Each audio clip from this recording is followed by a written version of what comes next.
dulu. Baik, seandainya kalau katakan kamu nak tengok rakaman, okey, kamu boleh tengok rakaman di YouTube channel cikgu ya. Untuk rakaman video. Okey.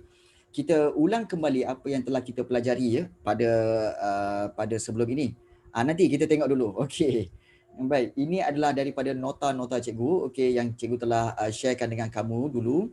So, apa yang kita belajar pada bab ini? Okey, kita ulang semula, iaitu antara yang kita belajar iaitu pertama sekali tentang kemasukan pengaruh komunis di negara kita. So, bagaimana dia masuk, iaitu dia masuk daripada China dan juga Indonesia. Daripada negara China dan Indonesia telah masuk dan juga menyerap ke dalam tanah Melayu, dan pada akhirnya mereka telah menubuhkan PKM, iaitu Parti Komunis Malaya. Itu. Baik, daripada situ mereka telah kita lihat di sini bahawa mereka telah menjalankan pelbagai aktiviti untuk mengancam negara kita. So antara ancaman komunis ini kalau kita lihat banyaklah, seperti melakukan pelbagai sabotaj, pelbagai kerosakan yang telah dilakukan.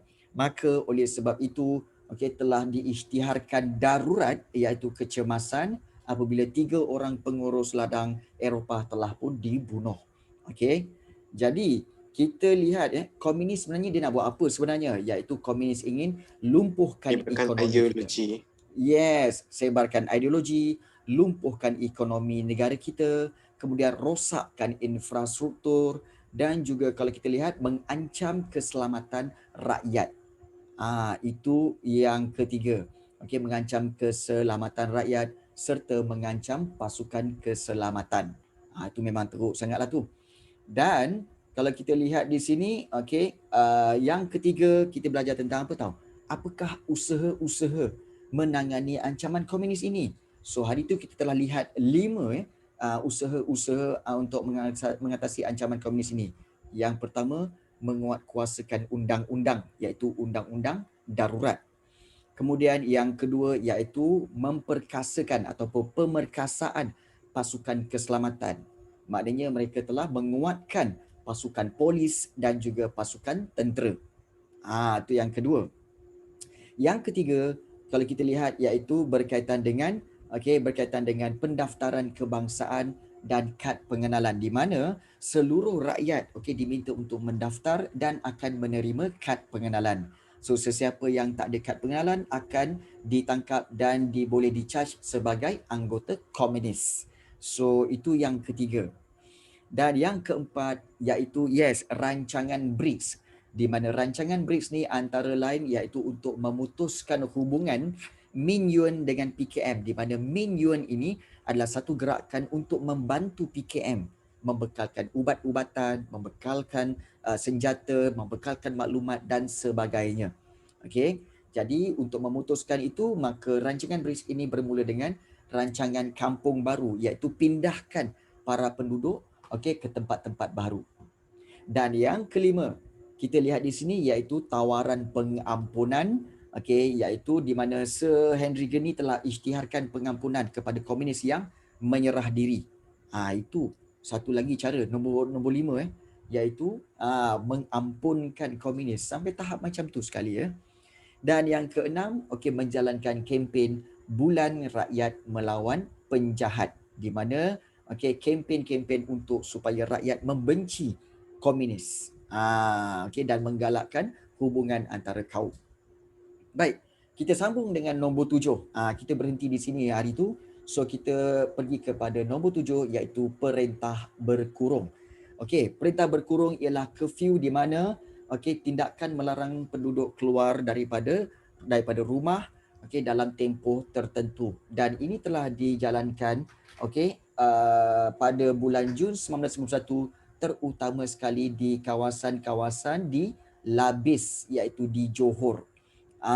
Dikenakan perintah berkurung untuk membolehkan pasukan keselamatan menjalankan operasi memburu komunis. Ya, lebih kurang macam PKP tetapi lagi strict, di mana kalau para penduduk tu keluar, biasanya diorang buat curfew ni daripada pukul 7 pagi sampai 7 malam. So kalau kamu keluar lebih daripada pukul 7 malam, maka kamu boleh ditangkap atau ditembak tanpa disoal. Boleh ditembak Itu. Ya. Fikirkan kalau dia orang buat macam ni masa sekarang COVID, KP. kalau seorang pun tak akan keluar. Tapi kalau kamu perasan sebenarnya time sekarang ni selepas pukul 8 sebenarnya jalan raya banyak yang kosong. Yes, betul-betul. Banyak yang kosong lah sebenarnya. Okey. Baik.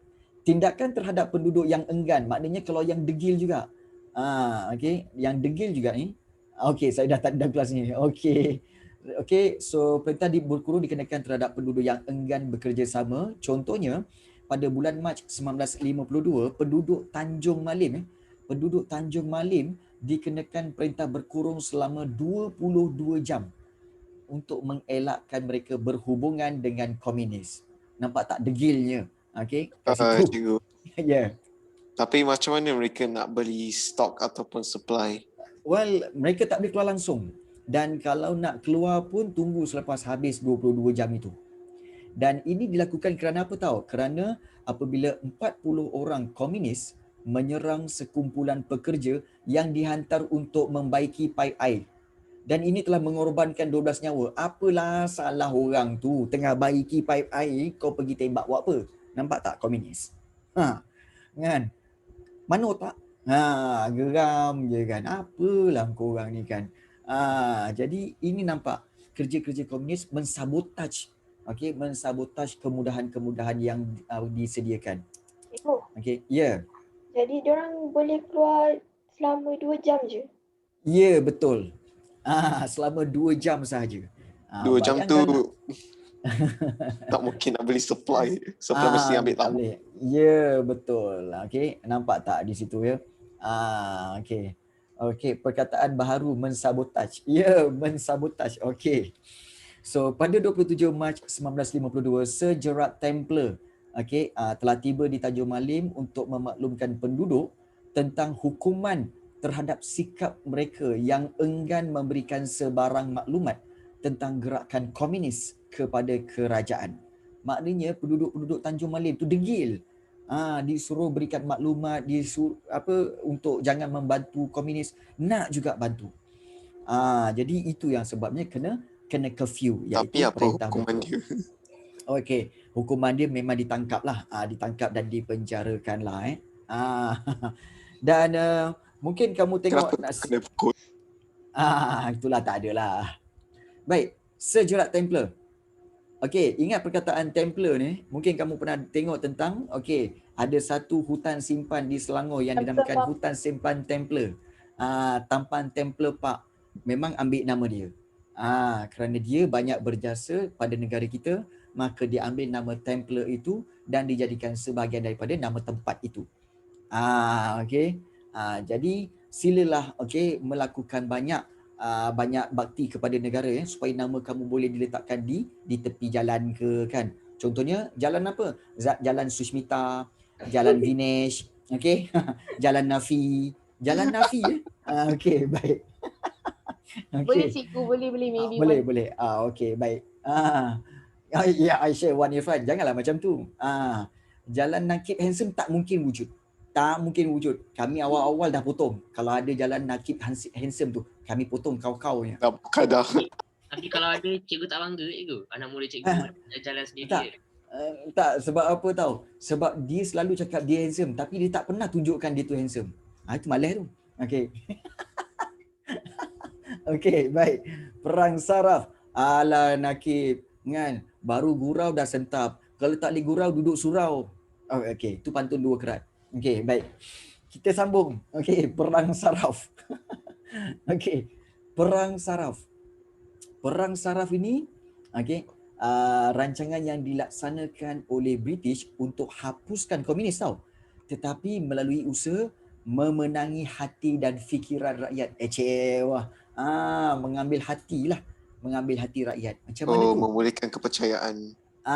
Iaitu Sir Gerard Templer telah dilantik menjadi Pesuruhjaya Tinggi British, dan beliau bertindak untuk memenangi hati dan fikiran penduduk Persekutuan Tanah Melayu. Macam mana cara dia? Iaitu beliau menjalinkan hubungan baik dengan penduduk tempatan supaya mereka bekerjasama dengan pihak kerajaan dan mereka akan menyampaikan segala maklumat tentang komunis. Nampak tak? Caranya berbaik-baik. Contoh macam Nakib cuba memenangi hati Marisa. Ya, betul. Nakib cuba berbaik-baik dengan Marisa kan. Kan. Berbaik-baik. Baik punya kan. Okey, jadi jadi dengan Atau takkan harapan rejected.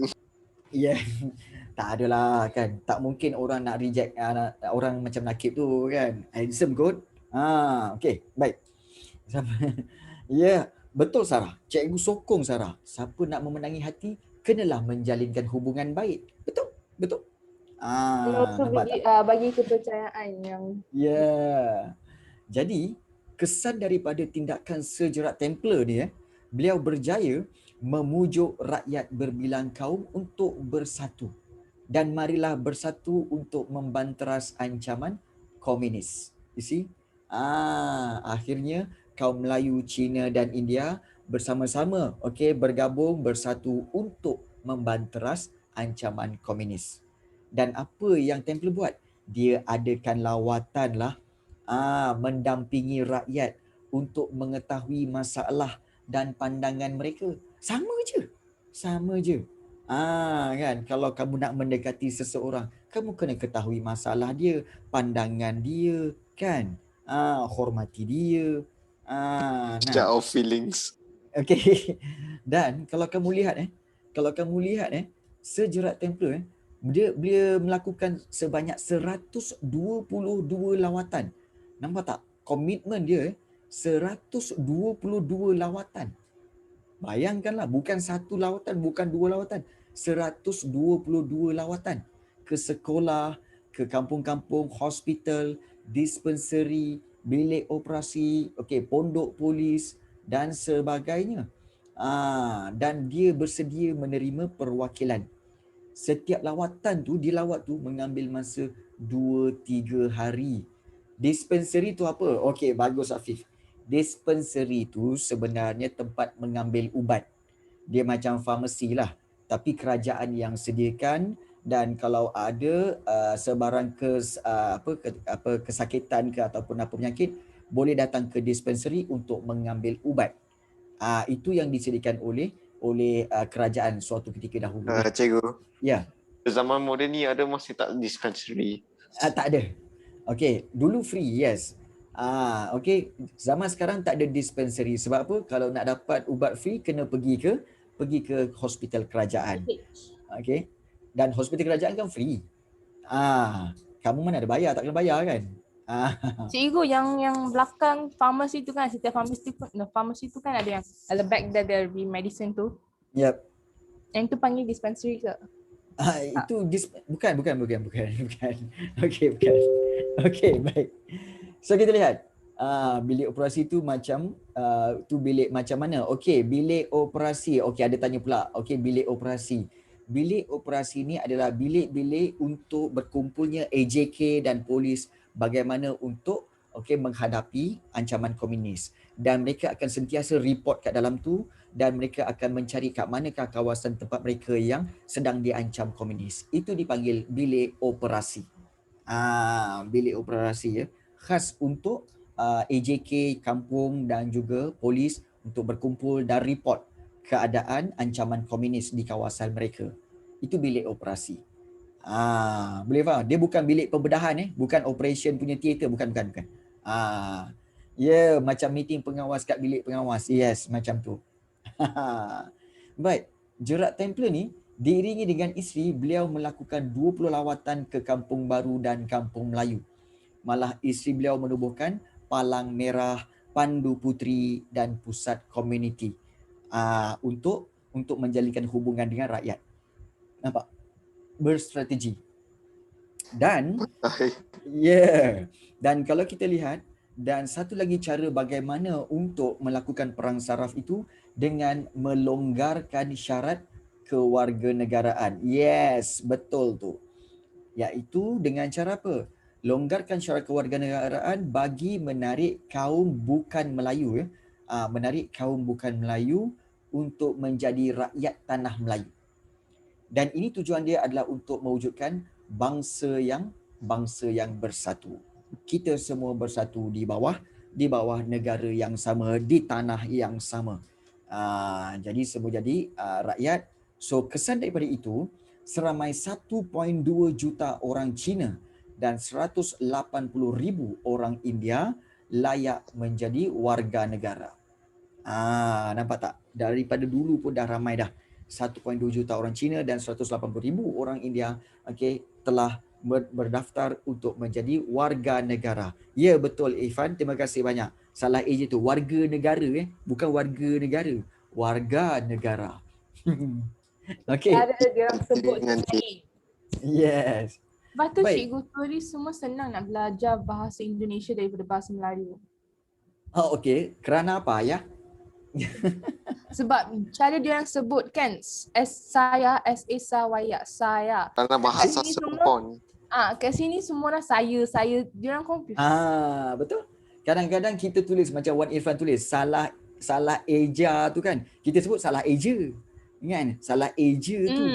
Kenapa eja? Salah eja tu. So adakah kamu semua ingin cikgu berbicara seperti ini atau seperti biasa? Bagaimana? Normal cikgu Rafi. Boleh cikgu. Cikgu ada je kan negeri yang macam cakap macam tu? Setakat ini negeri yang ada yang bercakap macam tu adalah seperti di Sabah dan Sarawak ada. Okey, Sabah dan Sarawak Yalah, ada, tapi negeri lain tak ada. Okey, negeri lain tak ada. Cikgu Okey. cakap macam tu lah cikgu. Okey, baik. Kita teruskan. Okey, baik. Dan seterusnya, selain daripada melonggarkan syarat kewarganegaraan supaya semua jadi rakyat negara kita, dan pada waktu itulah kerajaan British pada waktu itu mengadakan pilihan raya Majlis Perbandaran Kuala Lumpur. Untuk apa? Untuk menggalakkan penyertaan orang bukan Melayu dalam politik dan untuk mendapatkan sokongan supaya mereka juga menentang komunis. Sebab harus diingat pada zaman-zaman itu apabila dilihat kelibat orang-orang Cina dan kebanyakan penduduk menganggap orang Cina ini komunis. Jadi apabila dibuka pilihan raya ini, maka untuk diminta orang-orang bukan Melayu terutama sekali Cina untuk join politik dan juga tubuhkan parti masing-masing supaya mereka tidak terlibat dalam komunis dan mereka juga menentang komunis. So sebab itu adakan pilihan raya. Dan yang paling penting menawarkan hadiah wang tunai kepada kepada para penduduk yang dapat menangkap atau memberikan maklumat tentang gerila komunis ini. Contohnya, sesiapa yang berjaya menangkap Chin Peng. Chin Peng ni adalah pemimpin PKM ataupun kita kata Setiausaha Agung PKM yang paling tinggi sama ada hidup atau mati akan diberikan hadiah sebanyak 250,000. Dan kalau pada zaman itu, kalau dikira pada zaman sekarang, 250,000 itu sebenarnya bersamaan dengan 25 juta ringgit. Bersamaan dengan 25 juta ringgit. Tetapi ada tak sesiapa yang dapat? Tak ada. Tak ada sesiapa yang dapat. Yes. Tak ada sesiapa yang dapat. Sebab apa? Sebab Chin Peng ini berjaya melarikan diri. Tak ada Ada orang ke jadi hitman. Gitan travel. Dan sebenarnya Chin Peng ni sebenarnya kalau tak silap cikgu baru saja meninggal dunia tahun 2015 ke 2016 hari itu. Dia baru meninggal dunia. Dan dia berada dan selama ini dia tinggal di mana? Di kawasan hutan sempadan antara Thailand dengan Malaysia. So dia tinggal dalam kawasan tu. Dia duduk dalam hutan from last time till now. Ya. Di sana. Dia tak kena tangkap ke? Tak ada. Dia tak kena tangkap sebab mereka telah isytiharkan untuk bubarkan PKM. So dia tidak ditangkap. Dan dia tinggal di bahagian Thailand. Dia bukan tinggal di bahagian Malaysia. Dia bahagian Thailand. Kalau di bahagian Malaysia mungkin dia ditangkap. Tapi sebab dia duduk di bahagian Thailand, so dia tidak ditangkap. So itu dah bidang kuasa Thailand lah. Bukan bidang kuasa Malaysia. Macam Sajad. Suka tingkau je. Macam Sajad. Baik. Itu yang seterusnya, iaitu tentang menawarkan hadiah, okey, dan wang tunai, serta daripada itu memenangi kepercayaan orang asli. Di mana kalau kita lihat untuk memenangi kepercayaan orang asli ni, Templar telah berusaha untuk memenangi kepercayaan orang asli supaya mereka juga menyokong usaha kerajaan untuk menghapuskan komunis. Malah beliau mendirikan 14 kubu, okey, untuk mendapatkan sokongan orang asli ini. Dan kubu ni untuk apa? Dalam kubu tu ada sediakan barangan-barangan keperluan harian, perubatan, pendidikan dan perlindungan. Supaya orang asli ni akan membantu kerajaan bagi tahu maklumat di mana ada komunis dalam hutan. Tapi Nampak? kenapa tak beri weapon ke apa? Sebab orang asli ni dia memang tak perlukan weapon. Mereka pakai gitu je cukup. Kan sumpit aje kan. Kubu biasanya besar ke? Tak adalah besar mana pun. Tak besar mana pun. Okey. Baik. Kalau Aisyah, sudah tu Aisyah kan. Orang asli pun ada kad pengenalan ke? Okey, setakat Tengok. ini orang asli tak ada. Ya. Masa soalan Aisyah kalau dia orang tertelan macam mana? Tak ada. Okey. Contoh dia Mereka orang nak lepaskan tapi dia orang mereka dah mahir lah alang korang ni. Macam korang pakai sudu dengan garpu. Kalau beginner, Kalau korang makan. Pernah tak tertelan sudu dan garpu? Pernah? Tak kan? gigit pernah, tertelan tak? Okey. Tahu pun. Tak kena tahan ke apa. Sebab tahu sebab apa? Sebab orang asli ni sebenarnya tak kacau orang pun. Dia duduk dalam hutan buat kerja dia je. Okey. relax je. Relax je. Okey. Habis malulah kalau tertelan. Yes. Baik. Memajukan perkhidmatan penerangan. Okey, kerajaan turut memajukan perkhidmatan penerangan untuk mendapatkan sokongan penduduk tempatan, di mana kerajaan telah menubuhkan satu jabatan iaitu Jabatan Penerangan dan Perkhidmatan Radio Malaya iaitu RTM lah sebenarnya sekarang ni dijadikan medium atau alat untuk menimbulkan kesedaran kepada masyarakat agar menyokong kerajaan membanteras komunis. So jabatan ini akan sebarkan risalah tentang anti-komunis kepada penduduk dan juga risalah kerajaan kepada komunis dalam hutan untuk memujuk mereka keluar dan juga menyerah diri. Macam-macam cara untuk menghapuskan ancaman komunis ni kalau kita lihat sampai memajukan perkhidmatan penerangan lagi tu. Dan yang terakhir di sini, bukan yang terakhir, iaitu yang terakhir dalam perang saraf. Ini dipanggil perang saraf iaitu memperkenalkan kawasan hitam dan kawasan putih, iaitu white area dan black area. Maksudnya di sini, kalau katakan black area ataupun kawasan hitam, means kawasan itu ada kegiatan komunis yang aktif dan kawasan itu akan dikenakan curfew ataupun perintah berhuruf. Tetapi kalau kawasan putih ialah kawasan yang diisytiharkan bebas daripada ancaman komunis. Dan sehingga tahun 1954 kerajaan telah mengisytiharkan, kalau kita lihat di sini, iaitu Melaka, Terengganu, Kedah, Perlis dan Negeri Sembilan sebagai kawasan putih. Maknanya kawasan-kawasan yang tidak ada lagi ancaman komunis. So kalau ada kawasan black area, so rakyat tidak akan masuk kawasan tu. Biar pasukan keselamatan je pergi untuk settlekan masalah komunis di situ. So mereka akan pergi ke kawasan-kawasan yang kawasan putih. Cikgu, Ya. untuk kawasan hitam tu, apa dia kalau dalam kampung, untuk setiap rumah ada tak bodyguard actually? Just wondering. Ni satu. Tak ada. Tak ada lah zaman tu kan sebenarnya. Memang tak ada bodyguard, semua tak ada. Cikgu, Ya. contoh kan orang tu, orang yang family tu dia tinggal kat kawasan hitam. Sekarang kat situ curfew. So daripada kawasan hitam dia macam tak nak lah tinggal kat situ, nak pindah kepada kawasan putih tu. Dia akan terus pindah ke macam mana? Ya, boleh pindah. Maknanya dia boleh maklumkan kepada pasukan keselamatan untuk dipindahkan ke tempat yang baru. Kalau orang yang memang tak boleh. mampu tu, dia orang tak mampu, dia orang miskin, Kalau dia tak orang tak boleh mampu, pindah. Tak pindah tak apa, stay kat situ sebab pasukan keselamatan akan masuk untuk mengawal kawasan itu. Pasukan keselamatan akan masuk untuk kawal kawasan hitam itu. Tak ada. Border negeri tu tak ada penjaga, tak ada.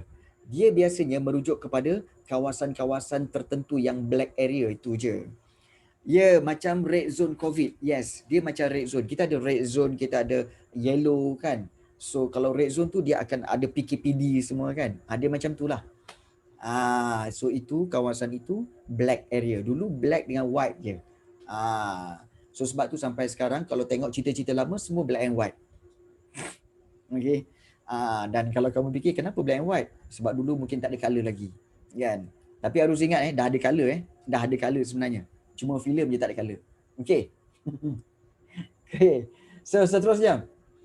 Kita lihat langkah yang terakhir usaha untuk menangani ancaman komunis iaitu rundingan baling.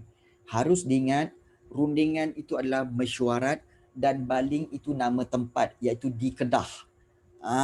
Di Kedah dan rundingan ini di antara Tunku Abdul Rahman dengan pemimpin PKM iaitu Chin Peng dan juga Chen Tian dan juga Rashid Maidin. Kita lihat di sini pada tahun 1955. 1955 kalau kita lihat di sini iaitu pertemuan itu dilakukan oleh Kerajaan Persekutuan Melayu dengan PKM dan wakil Persekutuan Melayu ialah Tunku Abdul Rahman. Yang ditemani oleh Tan Cheng Lock dan juga David Marshall. Kenapa buat rundingan kat sekolah cikgu? Sebab pada waktu itu PKM hanya mahu berunding di tempat yang dirasakan boleh cepat masuk ke dalam hutan. So kawasan Baling ni dulu adalah kawasan yang berdekatan dengan hutan. Jadi mudah untuk mereka masuk ke hutan dan terus hilanglah, larilah. Dia macam tu. Jadi Sorry, perbuatan pula. Rundingan baling tu kan, dia baling tu dia nama ke atau dia perbuatan? Baling tu nama tempat. Sampai sekarang nama tempat dia adalah Baling di Kedah. Dan Baling ni dan Baling ni sebenarnya ada sejarah dia iaitu Baling ini adalah berkisahkan dengan cerita Raja Bersiung. Kamu pernah dengar cerita Raja Bersiung?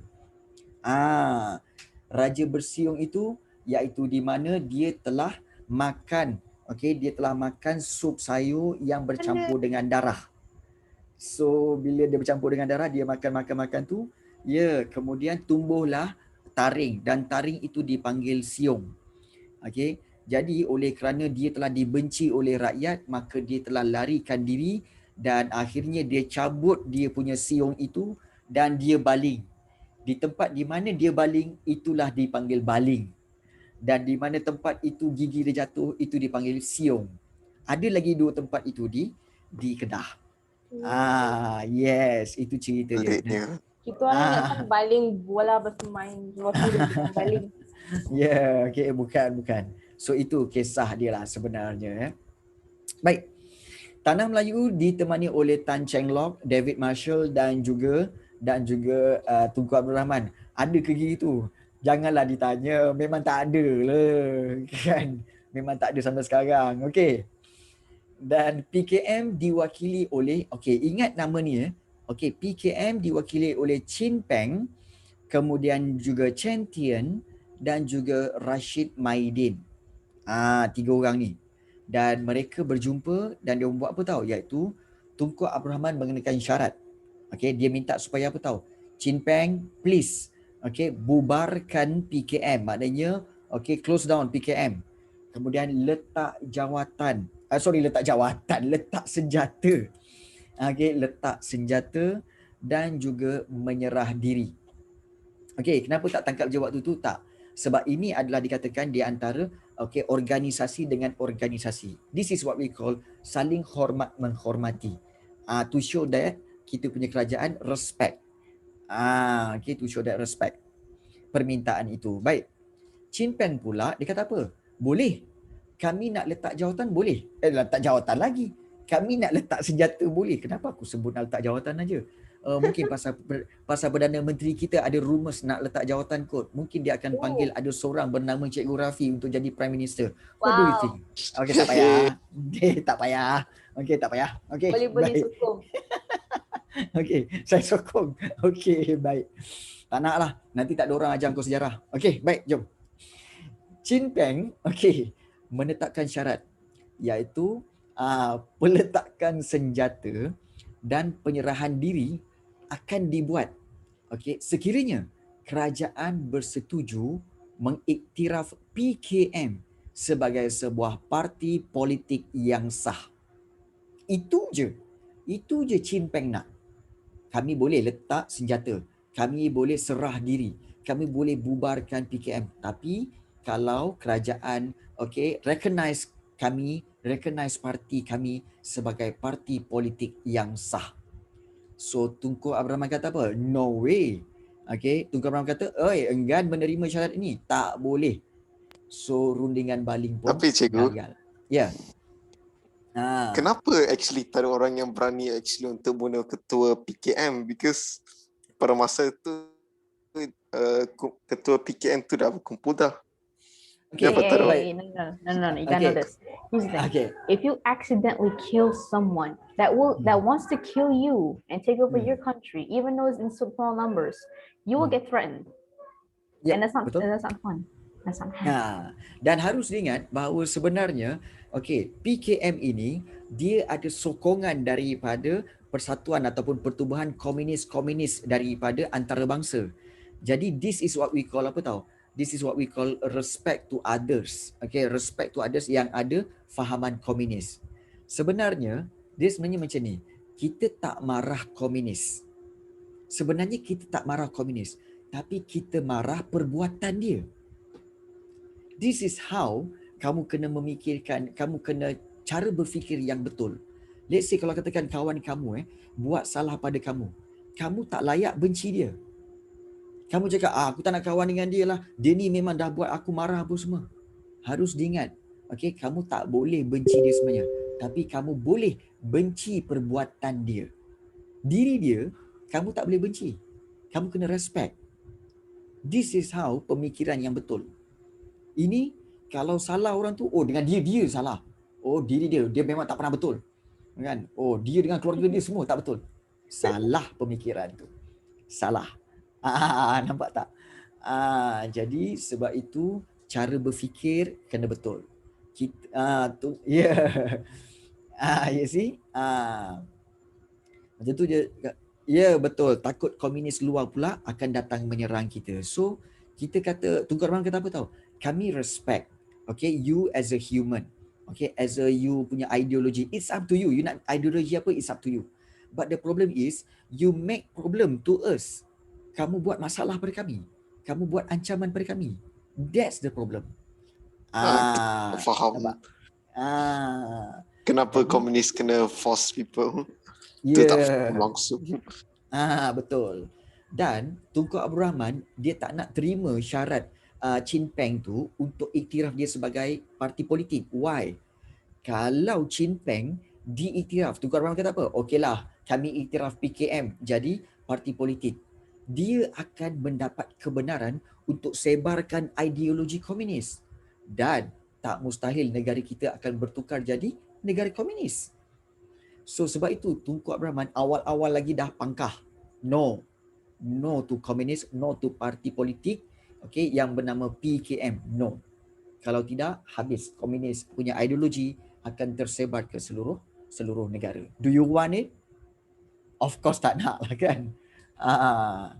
Kita bukan marah pasal komunis itu kejam sebenarnya, tapi komunis secara asasnya tidak ada perbuatan tersebar ideologi dia. Ya, tersebar ideologi dia. Itu je kita tak nak.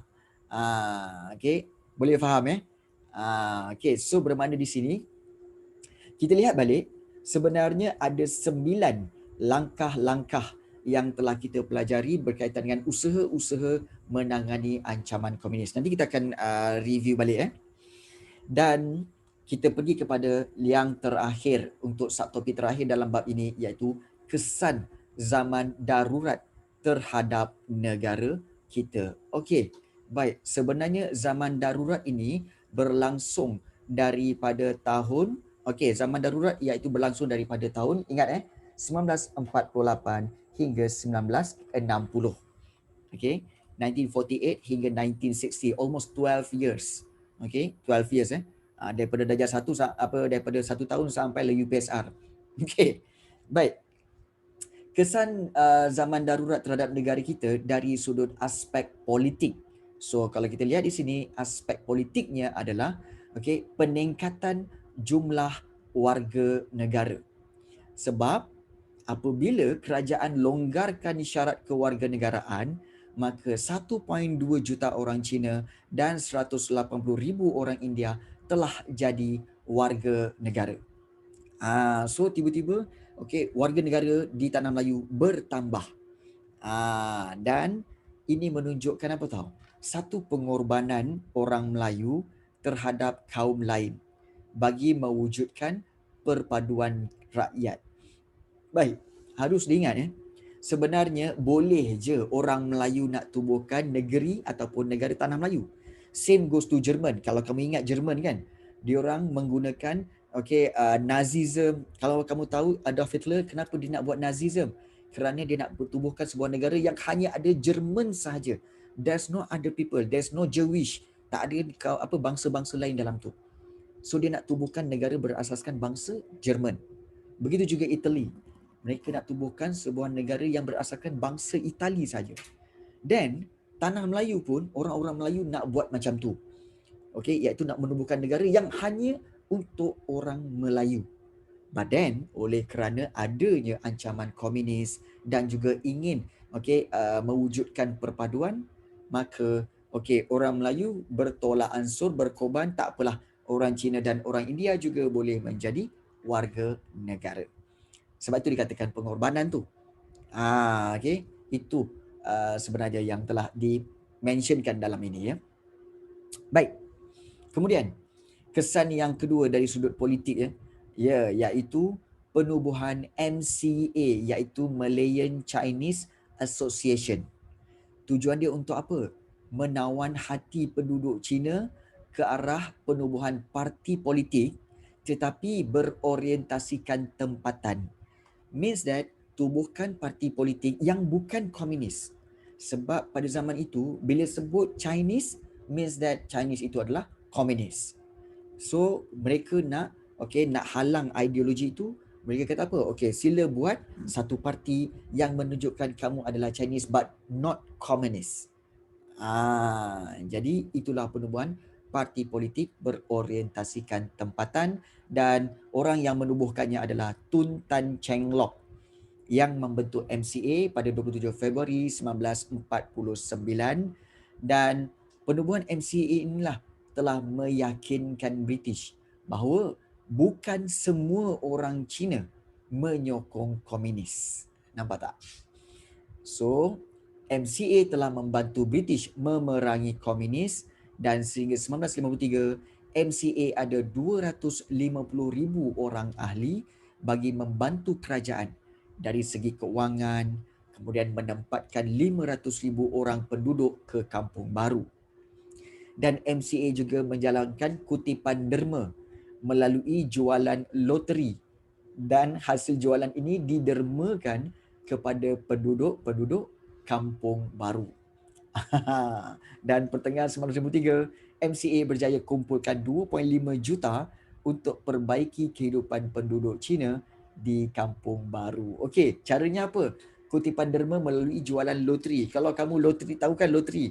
Iaitu macam 4D lah kan, beli nombor. Tetapi kita tahu bahawa bukan nak offense tetapi memang budaya membeli nombor, maknanya gambling tu memang adalah satu budaya orang-orang Cina lah. So budaya orang-orang Cina, but not now, I don't know about now, tetapi daripada dulu cikgu tahu memang ramai orang-orang Cina dulu memang suka membeli nombor. Dan bila mereka membeli nombor ni, membeli loteri ni, so secara tak langsung mereka telah menderma. Dan of course pemenang dia mungkin seorang atau dua orang je, but duit yang lain itu akan diserahkan kepada untuk kampung baru. Untuk apa? Untuk pembangunan. Yes. Function dia just nak bagi orang tu association tu duit je kan? Yeah. Tapi sekarang apa function dia? Sekarang sebenarnya kalau satu. saya tengok semua orang, dia orang menang, lepas tu dia orang dapat duit, lepas tu dia orang dira. Sekarang ini for fun lah, dan juga itu adalah some sort of kita kata itu sebagai hobi. is a legal gambling lah. Is a legal gambling. But then kamu kena tahu bahawa bahawa sebenarnya is not legal, but sebenarnya is a sin untuk meles. So Orang jangan, lain tak boleh kan? tak boleh. Dan so ada yang tanya, yang tak join MCA ni komunis ke?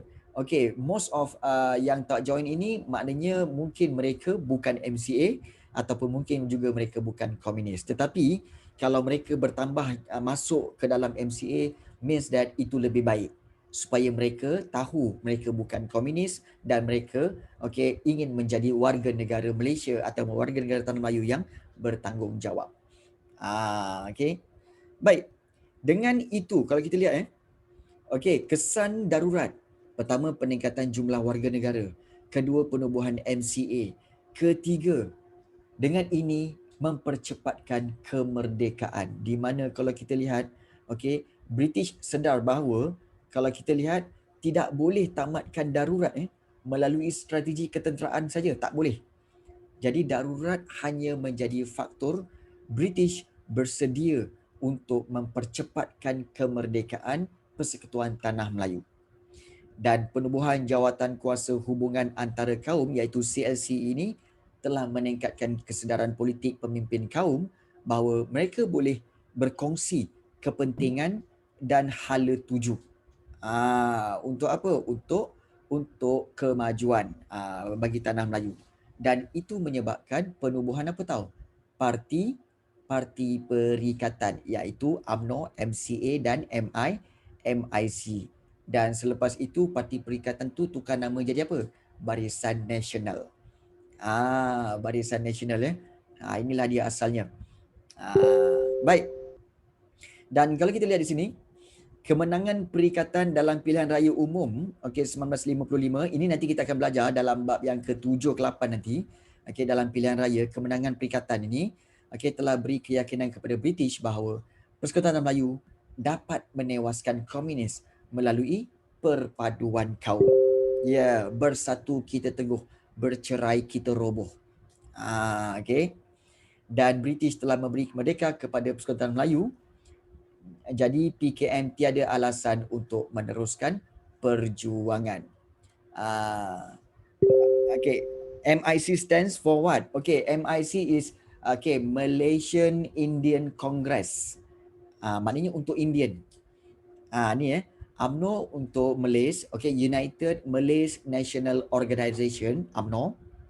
MCA ialah Malaysian Chinese Association dan MIC ialah Malaysian Indian Congress. So mewakili 3 kaum ini.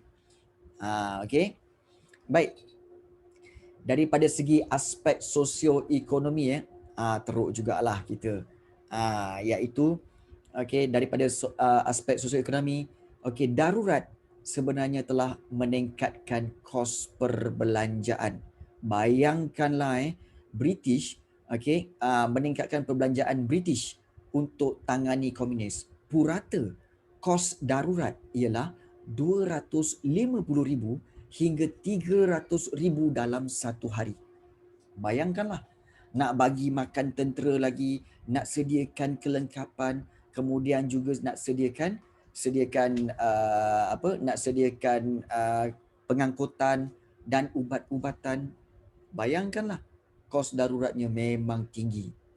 Dan kerajaan belanja lebih 10 juta sebulan atau 120 juta setahun untuk banteras komunis. Dan kerajaan belanja kos besar ini untuk selesaikan masalah penempatan semula penduduk di pinggir hutan. Dan dari 1950 hingga 1993, perbelanjaan kerajaan dianggarkan 7 juta untuk pembangunan kampung baru. Nampak tak? Maknanya apa? Maknanya kesan komunis, ancaman komunis ini sebenarnya bukan saja merugikan dari sudut keselamatan dan keamanan, malah merugikan dari sudut ekonomi. Banyak belanja nak kena keluarkan untuk apa? Untuk menangani masalah diorang ni. Orang lain buat masalah, kita kena keluar belanja. Yes.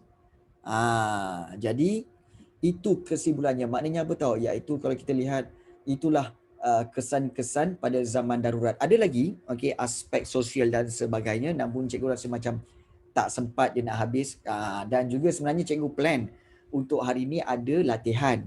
Okay, ada latihan dan juga dan sebagainya, tapi itulah tak sempat kan. Okay, so ada soalan. Wait, and this went on for 12 days or was there more 12 No, apa yang sorry. I need to elaborate. So okay. you know when you said the communists disturbed us for 12 days, what did that mean? Did that mean like before like the British came in to help, or was that, you know, just all communist? Maksudnya kamu katakan bahawa bilakah sebenarnya komunis itu ditubuhkan ke ataupun Oh no, ideologi I meant komunis? how long did all this went on for? Oh, how long, darurat ke? I guess. Okey, baik, dia begini. Ya, okey, sebenarnya zaman komunis sebenarnya telah ada di Malaysia ataupun di tanah Melayu since daripada tahun 1920 dan sampailah sebenarnya pada tahun 1989. Total komunis ada di tanah Melayu dan Malaysia. 1920s until 1989 tau. Sebenarnya komunis ni dah ada. Di ideologi dah ada. But then, apa yang berlaku sepanjang tu iaitu kita tahu bahawa dalam sejarah, iaitu kita tahu pada 1941 until 1945, komunis ini iaitu PKM telah membantu British untuk apa? Untuk menentang kita kata untuk menentang Jepun. Betul? Yes, untuk menentang Jepun. Okay, itu sebenarnya pada tahun 1941 hingga 1945. After that, okay, kemudian 1945 sampai 1948, okay, kita kata PKM telah mengganas. Iaitu melakukan sabotage, all the things lah. Okay. So telah melakukan keganasan. Okay. So itu yang berlaku pada seterusnya. Okay, cikgu susun elok-elok dia begini. Okay. Baik. Kemudian apa yang British buat iaitu kalau kita lihat pada 1948 okay, sampai 1960. Okay. So darurat means that darurat macam cikgu cakap kan, darurat ialah emergency ataupun kecemasan, di mana pada waktu itulah British telah isytiharkan darurat untuk apa? Untuk menangani masalah ancaman komunis. So until 1960s kemudian barulah kita tahu bahawa darurat itu telah dibubarkan kerana komunis telah semakin berkurangan mengancam negara. Tetapi adakah ancaman itu dah tak ada langsung? No, ada lagi So until 1960s sampai ke 1989, still ada komunis. Ada lagi komunis PKM dalam hutan tetapi tak banyak. Dah tak banyak. So what happened pada 1989, PKM dibubarkan. PKM dibubarkan, barulah totally there's no communist in Malaysia. Boleh faham? Boleh faham dia punya flow tu? Clear to me. Jadi lama kan? Lama. Jadi Nazira, adakah cikgu menjawab soalan kamu? Yeah, you did. Sorry. About the 12 days thing. I think I accidentally mistaken that with the Japanese when they did it at one point. Yeah, I confused it with that one. Yeah. So betul. Cikgu tak salahkan kamu sebab ramai yang confused di antara Jepun dengan komunis. So likewise, normally student akan kata, okay, bukan Jepun dengan komunis sama ke? No. Sebenarnya sangat berbeza. Sangat berbeza. Dan Wan Irfan kata 32 tahun lepas mereka baru PKM dibubarkan. Yes. Cikgu. Yes. Ini unpopular question daripada I, right? Okay. Apakah tindakan yang diperlukan untuk memberhentikan ideologi komunis di Korea Utara? No, fine, we can't do that. That's impossible. Okay. No. Okay. This is ramai yang akan cakap macam tu. Okay, satu perkara. Anda tidak boleh menukar fikiran orang. Anda tak boleh.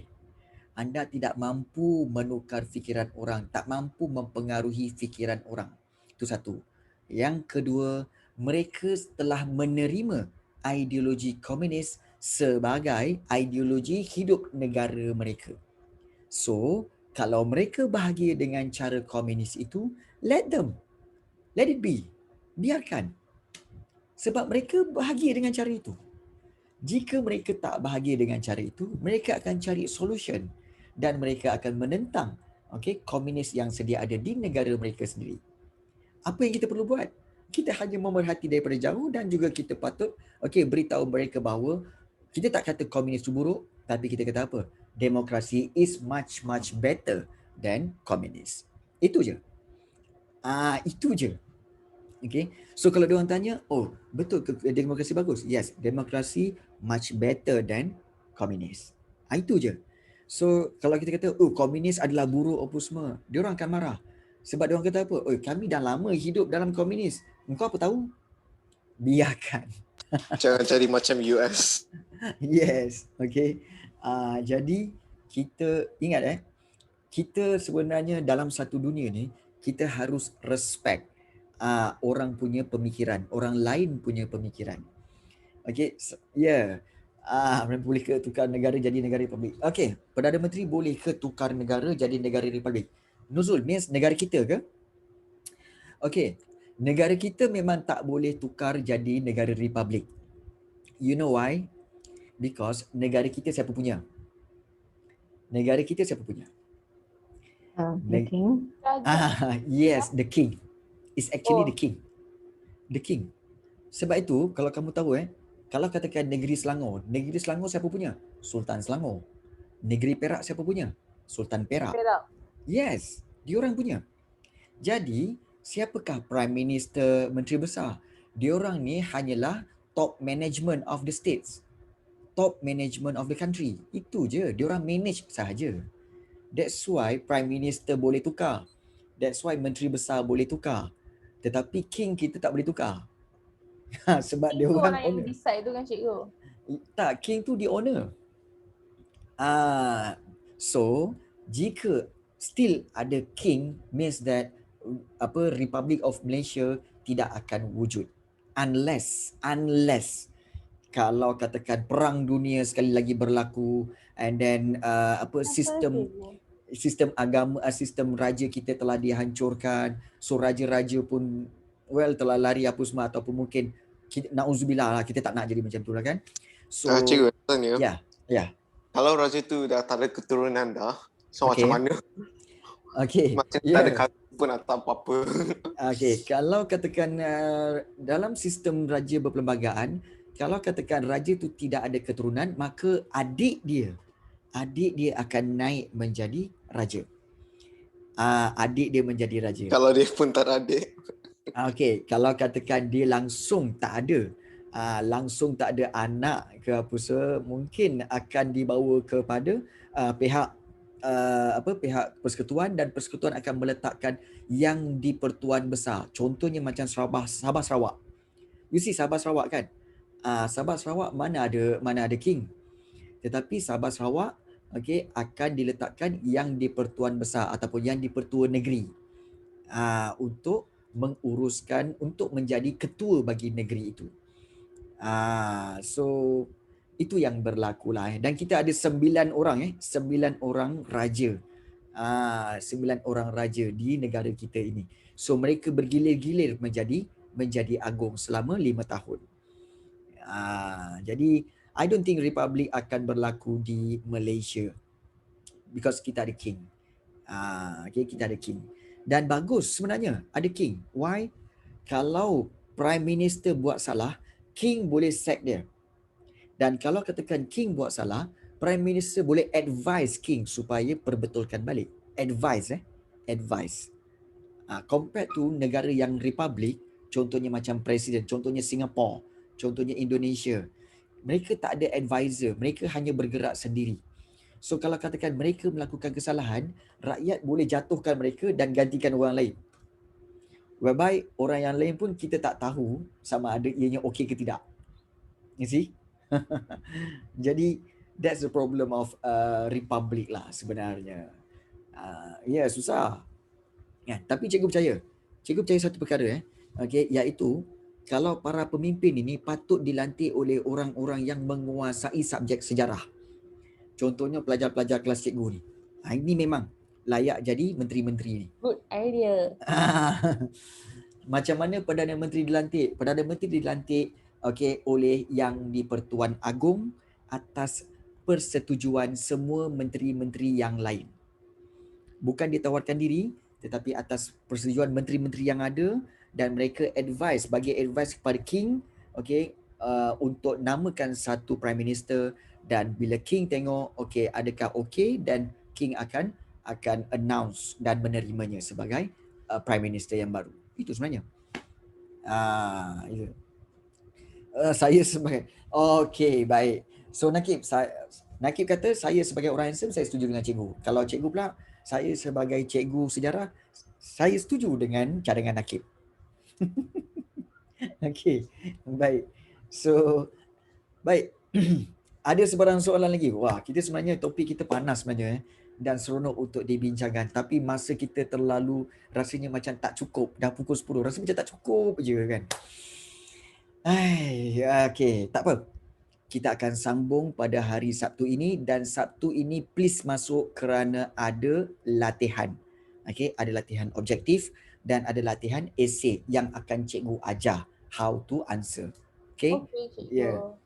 Kalau lah boleh sambung saya ke sebelah yes. Tak apa. Simpan tu. Benda-benda yang best ni dia kena makan sikit-sikit. Benda yang sedap kena makan sikit-sikit. Kalau benda sedap makan banyak-banyak muak. Setuju. Kita jumpa lagi lah. Cikgu, kalau benda sedap kita makan sikit-sikit, nanti nak makan lagi tengok orang lain dah makan. Benda ni jangan risau, dia takkan habis. dia sentiasa ada dan sentiasa sedap kot. Boy Diana lain macam kau. Dah. Kita jumpa lagi. Pengalaman hidup cikgu. Kita jumpa lagi pada hari Sabtu. Assalamualaikum dan bye-bye semua. Cikgu. Sama Saiful. Sama. Salam. Terima kasih cikgu. Sama. Terima kasih cikgu. Sama Zaim. Terima kasih cikgu. Nafiman ada Nafiman. Makasih bapaknya. Bapak Nafi tunggu. Kau tunggu. Kau seorang je tunggu. Pasal? Boleh. Kau tunggulah. Okey, boleh. Untuk Cikgu cikgu boleh. Belum.